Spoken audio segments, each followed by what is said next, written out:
Peel Region is a regional municipality in Ontario that consists of 3 lower-tier municipalities: Mississauga, Brampton, and Caledon. The region provides core services such as police, water treatment, roads, garbage collection, and housing supports to its 1.5 million residents.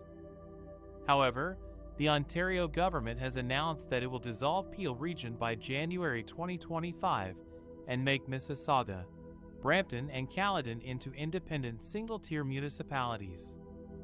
This means that each city will have to take over the responsibility and cost of delivering these services to their own residents.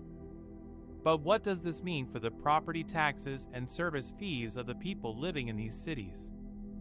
How will they be affected by the breakup of Peel Region?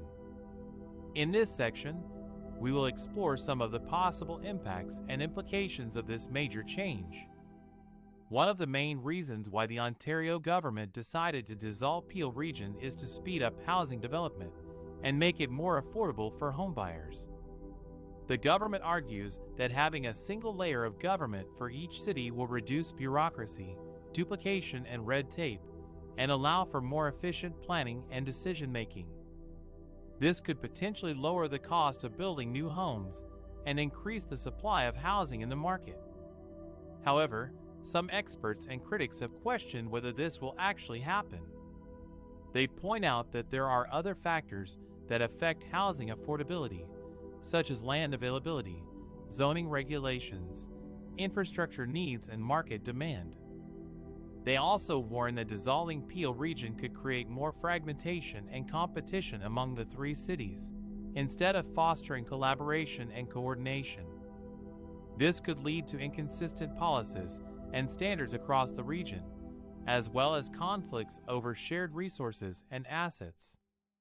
Another major issue that will affect the property taxes and service fees of Peel residents is how to divide the assets and liabilities of the region among the 3 cities.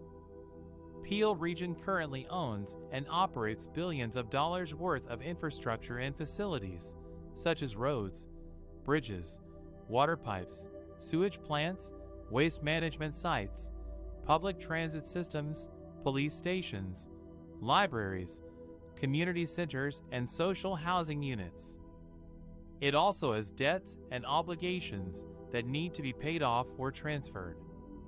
The Ontario government has created a transition board that will oversee the process of disentangling these regional services and determining how to allocate them fairly and equitably among Mississauga, Brampton, and Caledon.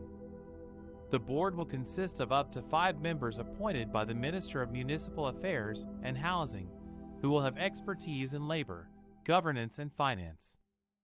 The board will also monitor any financial or contractual moves made by the local governments in the years leading up to dissolution.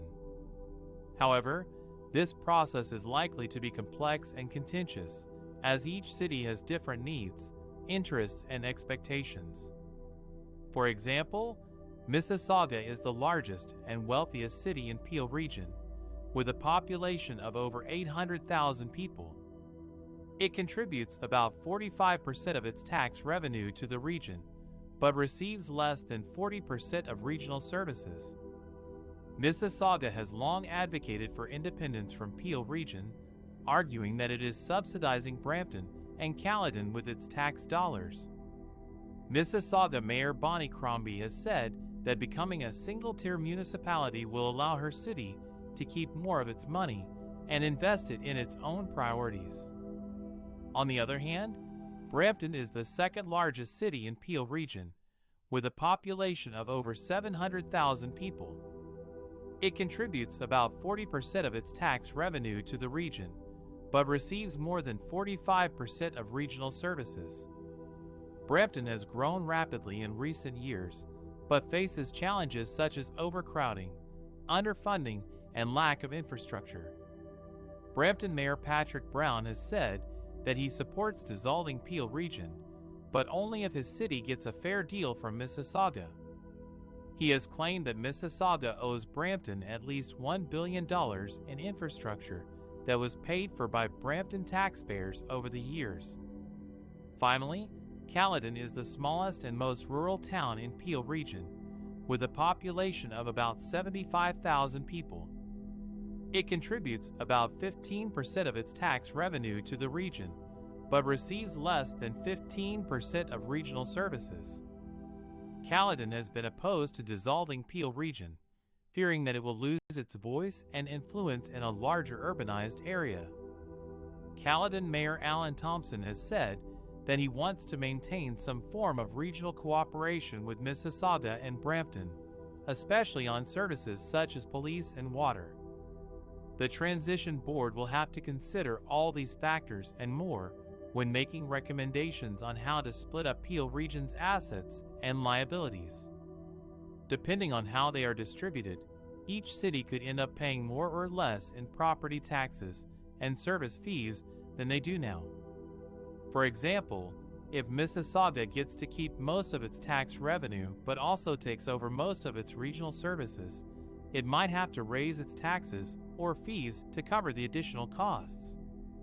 Conversely, if Brampton gets a large share of Peel Region's assets but also inherits some of its debts or obligations, it might have to lower its taxes or fees to attract more businesses or residents. Ultimately, the dissolution of Peel Region will have significant impacts on the property taxes and service fees of its residents. However, the exact effects will depend on how the transition process unfolds over the next few years. The Ontario government says that it wants to ensure a smooth and seamless transition that respects local democracy, accountability, and transparency. However, the mayors of Mississauga, Brampton, and Caledon have signaled that it could be a nasty divorce that will require tough negotiations and compromises. As Peel residents, we will have to wait and see how this historic change will affect our lives and wallets. The dissolution of Peel Region would change the governance and representation of its residents at the provincial and federal levels in several ways. Here are some of the possible impacts. Mississauga, Brampton, and Caledon would become single-tier municipalities with their own councils and mayors. They would have more autonomy and decision-making power over local issues such as planning, zoning, transit, and economic development.